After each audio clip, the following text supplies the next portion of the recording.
एक गांव में संपत कपटा नाम के दो चोर रहते थे जो दूसरे गांव में जाकर चोरियां करते थे, लेकिन अपने गांव में बहुत शरीफ बनकर रहते।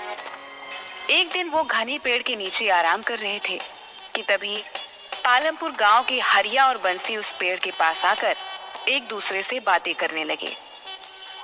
अरे बंसी भैया, सुना है कल मुखिया जी की बेटी की बारात शहर से आ रही है, क्या तुम्हारे पास दावत आई है क्या? हाँ हाँ हरिया भैया, मेरे घर तो आई है, तुम्हारे घर पर आई है क्या? अरे कल खुद मुखिया जी मेरे घर पर आए थे और मुझे पूरे परिवार सहित दावत कहकर गए हैं। सुना है मुखिया जी अपनी बेटी की शादी बहुत धूमधाम से कर रहे हैं, कल 21 तरह के पकवान बनेंगे खाने में। मैंने भी कुछ ऐसा ही सुना है। हरिया भैया, मेरे तो मुंह में अभी से सोच सोच कर पानी आ रहा है।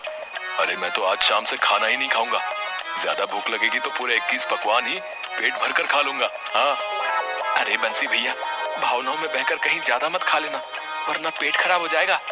क्या फायदा पूरे 21 पकवान के स्वाद के चक्कर में तुम्हें 21 दिन भूखा रहना पड़े। बात तो तुम बिल्कुल सही कह रहे हो हरिया भैया।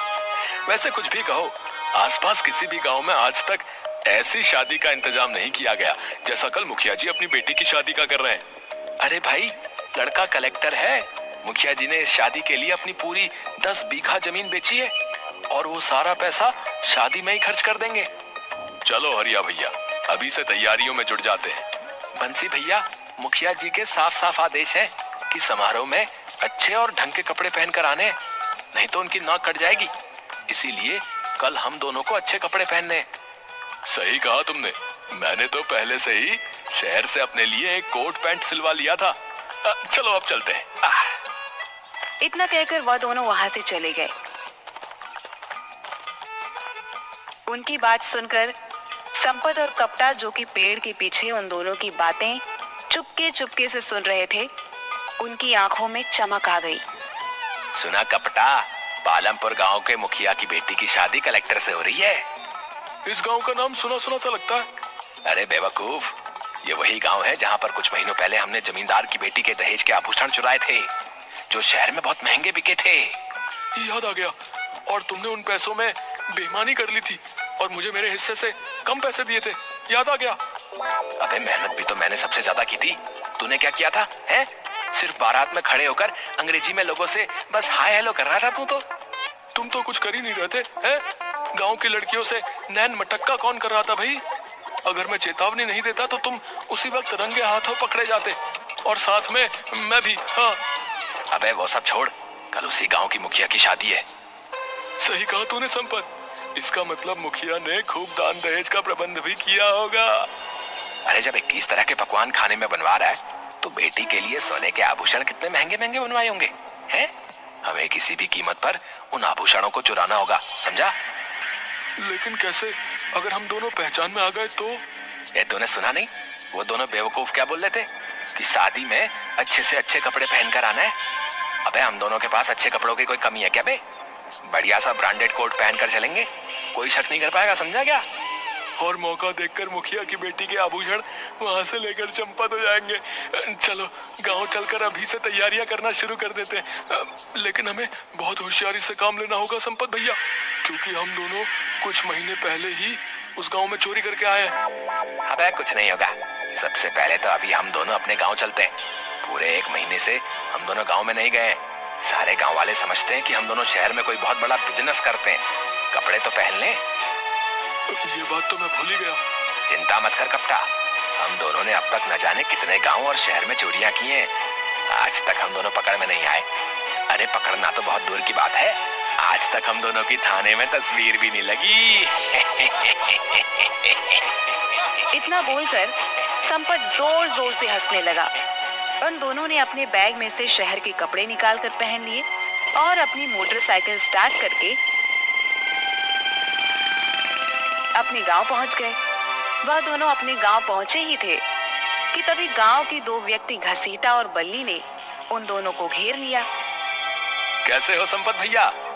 मैं तो ठीक हूँ घसीटा, तू बता, अब तो तेरी पत्नी तुझे घसीट घसीट कर नहीं मारती ना? तुम भी कमाल करते हो संपत भैया, तुम्हारी मजाक करने की आदत अब तक नहीं गई। क्या करें घसीटा, तुझे देखकर ही मजाक करने का मन होने लगता है। तेरी शकल ही कुछ ऐसी है यार। अरे वो सब छोड़ो संपत भैया, ये बताओ, मैंने सुना है कि शहर में मेट्रो रेल बहुत अच्छी बनी है। अरे बेवकूफ, वो मेट्रो रेल नहीं, वो मेट्रो होती है, मेट्रो। अरे हमारे लिए तो मेट्रो और मेट्रो क्या फर्क है भैया, है? अच्छा संपत भैया, मैंने सुना है मेट्रो रेल में बहुत सुंदर सुंदर कन्याएं भी नृत्य करती हैं भैया। हाँ बल्ली, शहर के लोग थोड़े खुले मिजाज के होते हैं। अरे संपत भैया, कभी हमें भी ले चलो ना अपने साथ एक बार शहर। हम भी एक बार अपनी आंखों से मेट्रो रेल का नजारा कर लेंगे और इसी बहाने अमिताभ बच्चन जी का घर भी देख लेंगे। अबे बेवकूफ आदमी, मेट्रो ट्रेन दिल्ली में है और अमिताभ बच्चन का घर मुंबई में है। ये क्या बात कर रहे हो संपत भैया? हम तो पिक्चर में देखे थे कि अमिताभ बच्चन मेट्रो रेल में सवार होकर अपने घर जाता है। अरे वो पिक्चर होती है बेवकूफ, अब मैं तुझे कैसे समझाऊं? यहाँ से निकल ले, नहीं तो ये दोनों उल्टी सीधी बातें करके हमारा दिमाग खराब कर देंगे। ठीक है बल्ली और घसीटा, हम दोनों चलते हैं। अगली बार हम तुम दोनों को अपने साथ शहर जरूर ले जाएंगे हैं और तुम्हें मेट्रो रेल जरूर दिखाएंगे हैं। इतना कहकर संपत और कप्ता वहाँ से चले गए। कप्ता संपत के घर के नजदीक जाकर बोला, 1 घंटे बाद मैं आपको आपके घर पर बुलाने आ जाऊंगा, तैयार है ना? क्यों, तू घर के अंदर नहीं आएगा क्या? अबे मुझे पागल कुत्ते ने काटा है क्या जो मैं तेरे घर पर आऊंगा?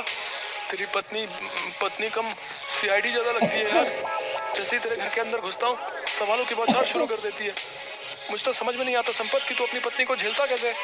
ये धीरे बोल कप्ता है, धीरे बोल, कि इसने अगर सुन लिया ना तो वो मेरी बैंड बजा देगी यार। कप्ता हंसते हुए वहाँ से चला गया। संपत ने जैसे ही अपने घर के अंदर कदम रखा, उसकी बीवी कजरी ने उसे देखकर टर्राना शुरू कर दिया। आ गए कलेक्टर साहब, बहुत जल्दी याद आ गई तुम्हें अपनी पत्नी की। सही सही बताओ, 1 महीने कहाँ मुंह काला कर रहे थे तुम? कजरी, मुझे आए हुए अभी 5 मिनट भी नहीं हुए कि तुमने टर टर करना शुरू कर दिया। अरे इसी वजह से मैं यहाँ पर नहीं आता, बताओ। तो और क्या करूं, तुम्हारी आरती करूं? कितनी बार कहा है तुमसे कि मुझे भी शहर ले चलो, लेकिन नहीं, मुझे ले जाने के नाम पर तुम्हारी नानी मर जाती है। अरे उन्हें तो मरे हुए सालों हो गए। मैं अब तुम्हारी एक नहीं सुनूंगी। इस बार मैं तुम्हें तुम्हारे दोस्त के साथ अकेले नहीं जाने दूंगी। मैं भी तुम्हारे साथ शहर चलूंगी। गांव वाले मुझसे तरह तरह के सवाल करते हैं कि आखिर तुम्हारे पति शहर में ऐसा कौन सा बिजनेस करते हैं। कितनी बार कहा है तुमसे कि शहर में हमारा कपड़ों का व्यापार है, अच्छा खासा मकान है। तो उस मकान की एक फोटो ही दिखा दो पतिदेव। आज तक तुमने तो उसकी एक तस्वीर तक नहीं दिखाई। मुझे तो लगता है तुम जरूर कुछ उल्टा सीधा काम करते हो शहर जाकर। बकवास बंद कर कजरी, कुछ देर बाद मैं यहाँ से चला जाऊंगा। अच्छा ये बताओ, शहर से मैंने जो तुमसे चांदी के छल्ले मंगवाए थे वो लाए क्या? जब देखो चांदी के छल्ले, चांदी के छल्ले। अरे पिछली बार ही तो तुझे लाकर दिए थे, वो कहाँ गए? वो सब मुझे नहीं मालूम, वो मुझसे खो गए। अब मुझे दूसरे चाहिए। मुझे क्या पागल समझ रखा है कजरी? हैं? सीधे सीधे ये क्यों नहीं कहती कि जो मैं शहर से तेरे लिए चांदी के छल्ले लाता हूँ तू वो अपने घर वालों को दे आती है?